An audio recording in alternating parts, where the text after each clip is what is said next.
What's up, you guys?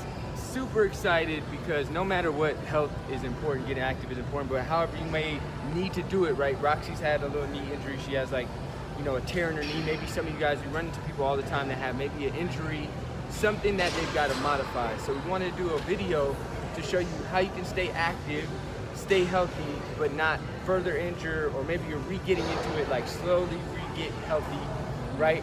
So first thing to remember is that your stomach, your core, right, is the first thing to move anytime you move your body. It's your stabilizer. It's kind of like your stick in the ground, your pole, your anchor. So you got to keep this strong. So we're going to do some standing things today. Roxy's knee is still bothering her a little bit, so she's going to be doing things that only feel good for her knee. So take this as like options you can do. So the first one we're going to do is... And we're getting trained by a physical therapist. Yeah, she says I never train her, so now we have proof, right? I'll just be able to show her this video, and then I'll send her a bill after. So let's get to the billable part. So first thing we're gonna do. So we're gonna start with core. So the first thing you got to remember is that this has to stay stable. The stomach. When you're moving your legs, your hips, you want to get your power from here and your stabilization from here. Okay. So the first thing we're gonna do, Roxy, you're gonna stand like this. Slight bend in your knee, and you're gonna bend forward, but keep your back straight and focus on keeping that back straight the whole time and pulling up strong with your hips. And up and squeeze. So you see how our back is still staying straight, right? No curve in the back. Working on strengthening the hips. And it's working the low back, but not in a straining way. It's working it in a stabilizing way, which is key, right? 15, 20 of these. Body weight is great. Later, as you get stronger, you can always add in weight that you're holding in front of you. So that's a good first one. Second one now. And you have to like connect your mind with when you're doing the exercise. Yeah, she's almost like a physical therapist now. There we go. Let's get it. You ready?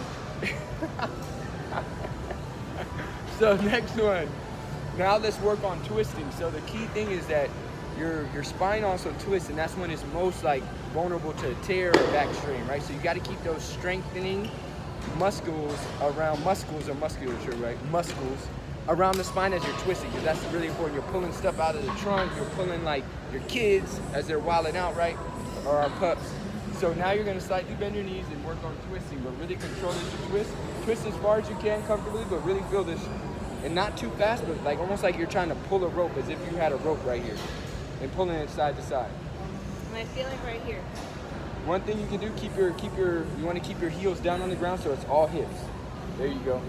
You could add in weight, you know, hold a water bottle if you want, you know, 20, 30 repetitions of like 1, 2 to the side. Okay, so that's number 2.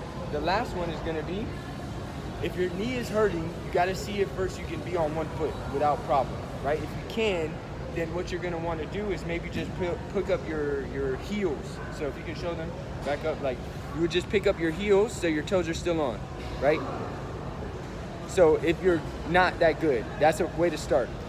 The way that if you're feeling a little bit better is she's gonna pick up her feet just a little bit longer and focus on really controlling that knee as it goes up and staying as stable as you can.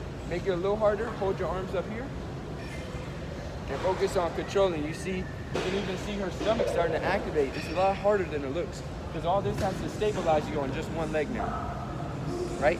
You wanna get even more advanced, right? Stand on your pillow. Stand on like a little mat with some cushion, right? Right here we got like a little, this is called an RX pad, find it at the gym, right? Just makes you a little less stable, right? And remember, if your knee's hurting or back's hurting, you can just lift your hip, your heel up a little bit so your toe's still on, right? 10 to 20 of those. And this is more challenging. Yeah, so this is a great thing for knees. We get asked this all the time.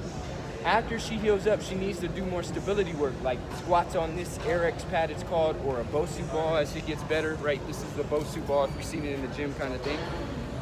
As she gets better, and then also wear a brace. It's all about, if you have a ligament or meniscal, which we think meniscus is what puts the things, your joints together, your bones, it's in between. You've got to make up for what you lack now in stability with your muscles, right? So using the pad, helping with the what's it called? What's the thing around your knee? I'm forgetting around. It's faja in Spanish. I used to have all my Spanish patients. The brace, right?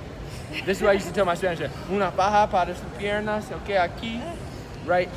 And then when you're not working out, don't wear it so your knee doesn't get too used to it. Or you your guys back. want more tips like this? More tips? Question. Is it helpful? So another thing to remember is Roxy didn't want to do this, but now she's loving it, right? So that's another tip right there. You're not always gonna want to do it, but it'll work out in the This end. guy, y'all. All right. Hope this helped, y'all. Peace. Let us know. Let us know your feedback and any other tips you guys like. Back, shoulder, maybe. More knee? Let us know. Let's get it. Bye.